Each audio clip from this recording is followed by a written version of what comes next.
In the 1970s, snowboarding emerged from the backwoods of America. It was an unknown sport with roots based on freedom, flow, self-expression, and a lifestyle that offered a truly unique feeling that defied description.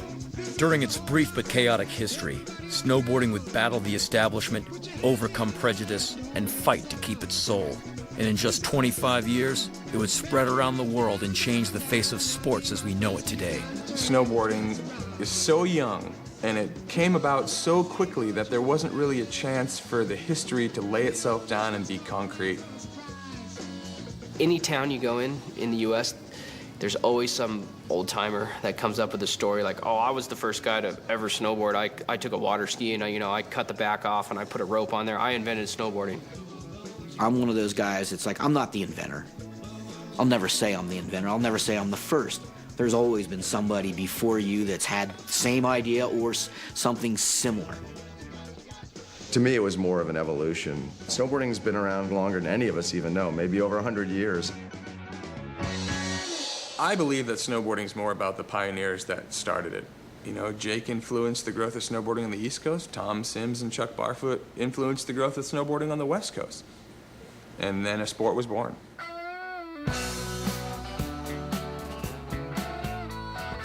I think it was a strange breed. Individuals would be an understatement. Jake Burton was definitely one of the visionaries, if not the main one, to put this sport over the top. Well, you know, I got exposed to the whole concept of snowboarding through the snurfer. The snurfer was a product that was made in the 60s. It had no bindings, and the early ones had no fins, so it was just almost rodeo style. But there was something there. Tom, just coming from a surfing, skateboarding background, he went about it a different way. I wanted to be able to surf the board. Well, surfing in those days was all about nose riding. So I didn't think of having a big kick on the front. I just wanted to be able to hang 5 and ride across the hill. Looking back, it's kind of amazing. I didn't just grab a water ski out of our garage and go ride it down the snow, because it would have saved many years of development for me. It was a process of developing product that could stop and turn right and turn left. Definitely a lot of creativity and a lot of failure.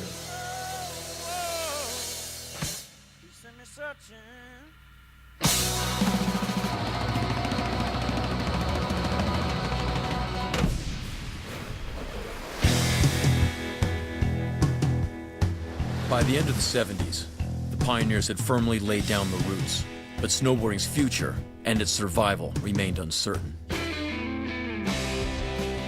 People didn't even know what it was. There was no instructors, there was no lessons, there was no set way to do it, there was no book.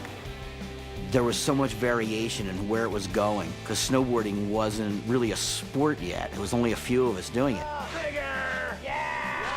It was a pretty tight fraternity, and we were all just passionate about the sport, but there wasn't this feeling of sort of, hey, we're building something. We were just riding and unknowingly progressing the sport at an incredible rate.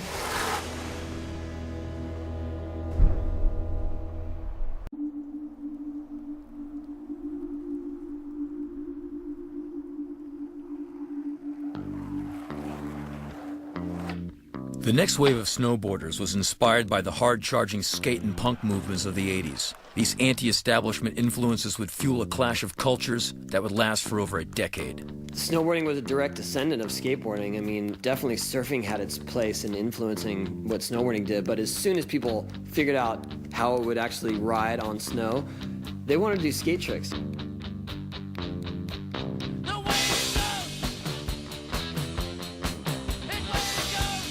It was all about slashing and finding walls and trying those skate maneuvers on my snowboard. I think it was a pretty rowdy crowd at the beginning. Snowboarding was basically, you know, just punk rock kids just wanted to go out and thrash, be aggressive, and just try to express themselves, you know? They're like a lot of kids with a lot of energy. The music we were listening to told us to, you know, thrash, have fun, fuck authority. Breathe. Not that funny. This whole like anti-authority movement definitely pushed the sport in the direction of free thinking. You could go and do what you wanted to do. The sport was yours to mold. We were stoked to be a part of something that felt like our own. It wasn't welcome at all from the skiers. No, man. Is that good enough? I think so.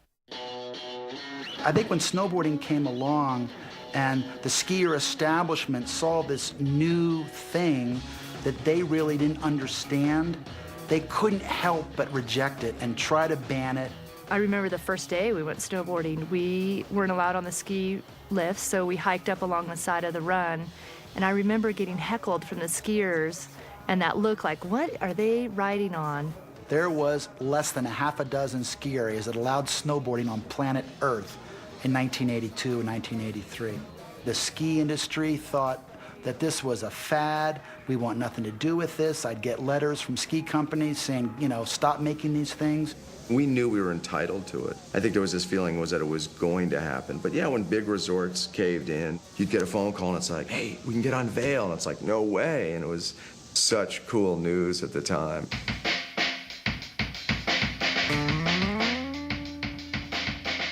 All of a sudden, there was these weird people on their hill, you know, they didn't follow a tradition in skiing. We were taking creative lines down the mountain that skiers weren't taking, and they thought we were going to injure ourselves or injure some other people, you know, which was not really the case. Was there a prejudice from skiers towards snowboarders? I think absolutely. Snowboarders seem to be a little wilder and take up more room. We were standing in line and 3 of them cut in front of us, and you know, we just didn't want to bug with them because we thought they might have guns or something. And I think as I look back in my career, when it was really a bad boy image, snowboarders, I must admit, deserved some of the criticism they were getting. They're looking down at you, and you like that, though, when you're a kid. You're like, oh, yeah, I'm a scumbag, and I'm riding a snowboard. What it did is gave you that angst and that energy to go out and prove them wrong.